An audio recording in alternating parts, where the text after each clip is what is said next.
daawadayaal kusoo dhawaada saxafi films channel oo aalaaba idiin soo gudbisa dhacdooyinka ka dhaca Hollywoodka ama dalkaasi Hindiya gaar ahaan aktarada filimada ka sameeya.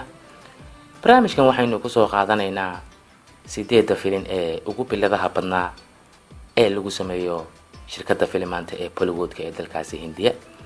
8 filim ee ugu biladaha badan waxa ay dadka qaar yiraahdaan ma ayaga ayaa u qalmay in intan oo biladood la guddoonsiiyo filimadan mise waa lagu la qaldamay. 8 filim oo kan ugu badani uu haysto 92 biladood ama abaalmarinood, kan ugu yarina uu haysto 12 abaalmarin ayaan barnaamijka ku faaqidi doonaa. filimka koowaad ee helay 12 abaalmarinood waa filimkii Raja Hindustani ee uu atooraha ka ahaa jilaaga caanka ah ee Amir Khan iyo atirishadii caanka ahayd ee Karishma Kapoor. ha yeeshee filimkan waxaa lagu qaatay abaalmarino ka badan 12 abaalmarinood. dadka qaarna waxa ay leeyihiin Raja Hindustani abaalmarinadan ma u qalmay mise uma uusan qalmin. filimka qaabka ay u jishay Karishma Kapoor waxa uu ahaa qaab aad u fiican oo taariikhda galay, balse waxaa xaqiiqo ah in Amir Khan laftiisa uu afkiisa ka qirtay in uusan war iyo wacaal toona ka haynin qaab jiliinka ay soo bandhigeen asaga iyo Karishma Kapoor, iyo in ay ku guuleysan doonaan 5 abaalmarin oo caalami ah iyo 7 kale oo iyadana dunida laga bixiyo. ugu dambeyn filimkan waxa uu ku guuleystay marka abaalmarinadiisa la isu wada geeyo 12 abaalmarinood. daawadayaal, Raja Hindustani 12 abaalmarinood wixii uu ku qaatay iyo in uusan u qalmin shakhsi kasta oo dunida filimka daawaday, su'aashaasi waa uu isweydiiyaa. filimka ku xiga ee isna 15 abaalmarin lagu qaatay waa filimka Kirish ee uu atooraha ka yahay jilaaga Hrithik Roshan. filimka Kirish waxaa lagu qaatay 15 abaalmarinood oo kala duwan. inkastoo soo kalitaankii tartanka Kirish ee filimada ugu wanaagsan ee sanadkii 2007 uu ahaa qaab nooc kala ah, balse ugu dambeyn waxa uu ka mid noqday filimadii u tartamayay abaalmarinada. filimkan waxaa lagu qaatay 15 abaalmarinood oo kala duwan, waxaana filimkaasi soo habeeyay oo soo director gareeyay Rakesh Roshan.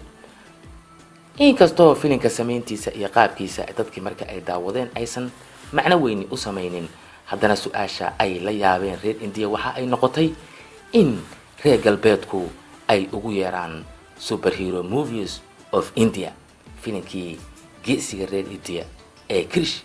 su'aashaasi ilaa hadda waa su'aal aysan ka jawaabin reer India oo ay isweydiinayaan sababaha ay reer galbeedku ku amaaneen filimka Kirish. daawadayaal, filimka saddexaad waa filimka la magac baxay My Name is Khan. My Name is Khan waxaa soo director gareeyay oo iska lahaa Karan Johar oo aad loogu amaanay, balse Karan Johar mar la weydiiyay waxa uu yiri amaanta My Name is Khan aniga ma lihiye, waxa iska leh jilaaga filimka Shah Rukh Khan oo qaabkii aniga aan jeclaa u sameeyay filimka My Name is Khan. haddaba filimkan markii falanqayn iyo faala dheer lagu sameeyay waxaa la ogaaday in uu ba ahaa total ama gabi ahaanba filim ay qaybihiisa kala duwan ay dayacan yihiin. waxaa haddana dadku ay la wada yaabeen oo fajiciso ku noqotay 20 abaalmarin ee lagu qaatay filimkaasi. inkastoo dadka qaar ay yiraahdeen filimkan dhammaanba wixii fikir iyo caqli uu hayay Karan Johar waa uu isugu geeyay si uu filimkan u noqdo filim lacag badan ka soo baxdo, bilada badan in lagu qaato. xaqiiqatan waxay tahay su'aasha meesha taala, filimkan sameyntiisa Karan Johar koob shaah cabidis waxaan dhamayn kagama aysan bixin. filimkaasna abaalmarinta badan lagu qaatay ee gaaraysa 25 abaalmarin filimka Chennai Express. waxaa filimkaasi jiraa ka ahaa Shah Rukh Khan. inkastoo filimka soo bixidiisa koowaad ba dadkii daawanayay ay yiraahdeen wuxuu noola muuqday filim duuga ama qaab daran.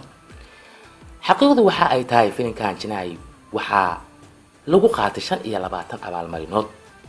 directorka filimka iska lahaa ee sameeyay Rohit Shetty laftiisa ma uusan sharaxi karin 25 abaalmarin sababta lagu siiyay filimka asaga uu directorka ka ahaa.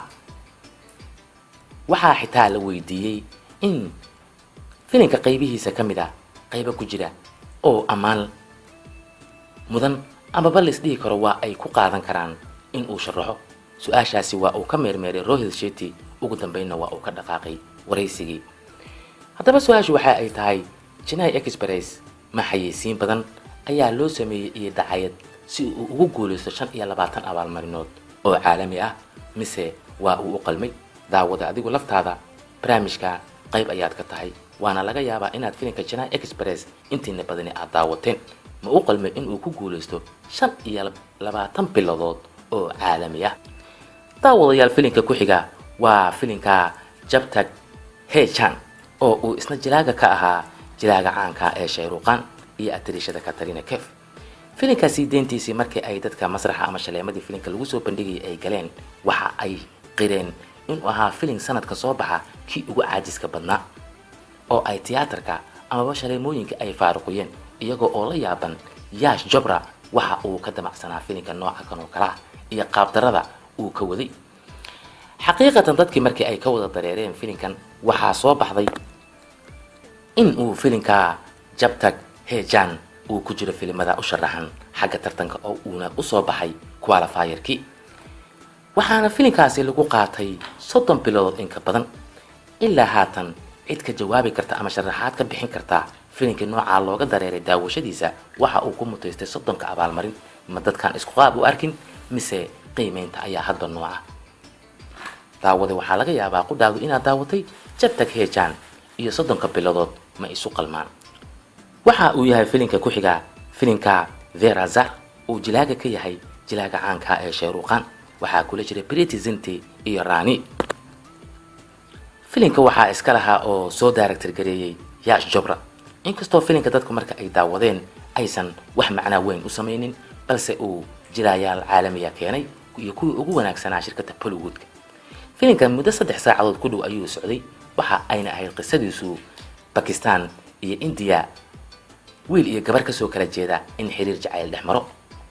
ugu dambeynna waxa ay filimku ku soo gabagaboobay iyadoo oon filimkaasi wax xal laga gaarin jacaylkii dhanka Pakistan iyo dhanka Hindiya iyo cilaaqaadkii ka dhaxeeyay oo aanan wax xal haba yaraatee ka soo bixin ayuu filimka dhamaaday.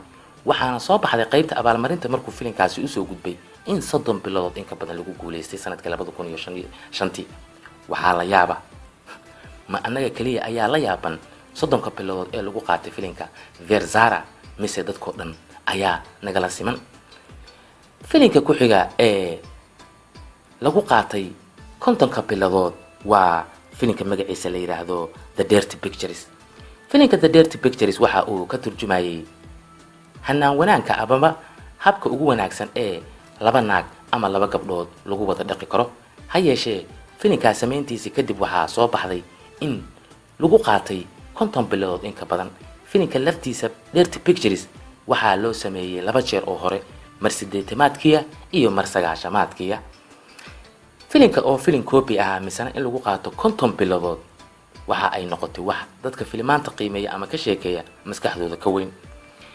daawadayaal, filimka ugu dambeeya ee uguna biladaha badan waxa uu noqday filimka uu aktarka ka yahay jilaaga da'da yar ee Hrithik Roshan iyo atirishada Amisha Patel. labada jilaa ee filimka daadihinaya labadoodaba waa ay ku cusbaayeen jiliinka, waana Hrithik Roshan iyo Amisha Patel. filimkan waxa uu ku guuleystay 92 abaalmarinood, waana filimka Kahona Pyar Hai Baal Dahabiya adduunka ayuu ka galay maadaama lagu daray Guinness Book of World Records oo uu noqday filimka dunida lagu sameeyo filimka biladaha ugu badan ee lagu qaatay. daba su-aashu waxay tahay ma Amisha Patel qaab jiliinka ay soo bandhigtay ayuu filimka ku mutaystay 92 abaalmarinood ee Kahona Pyar Hai uu lagu qaatay, mise Hrithik Roshan oo isna laftiisu aan ka marnayn? mase qaab jiliinka Hrithik Roshan ayay dadku la wada cajabeen, sidaasna waxa uu filimka ku guuleystay abaalmarinada filim lagu bixiyo tii ugu badneed abid ee gaaraysa 92 bilood. mise dadka wax qiimeeya ayaa wareersanaa. waxa uu noqday filimka sheekadiisa sheekada kaliya ee aan qof bini aadan qiyaasi karin. waxa filimkaasi uu ku mutaystay 92 bilood ee aanan filim dunida ka soo baxay hore loogu qaadanin. daawadayaal, barnaamijka waxa aad ka daawanayseen Saxafi Films Channel oo aalaaba idin soo gudbisaa dhacdooyinka, qisooyinka iyo xiriirada jacayl ee aktarada filimada ka sameeya dalkaasi hindiya gaar ahaan shirkadda bollywoodka. ha moogaanina inaad subscribe tiraahdaan saxafi films channel si aad ula socotaan barnaamijyada ka baxa saxafi films. fikirkiinina inoogu reeba qaybta commentiska ee saxafi films iyo fikrada aad ka qabtaan 8 filin iyo biladaha lagu qaatay. inagoo isku duuban oo bahda saxafiyan waxaan idinkaga tegaynaa sidaa iyo nabadgelyo.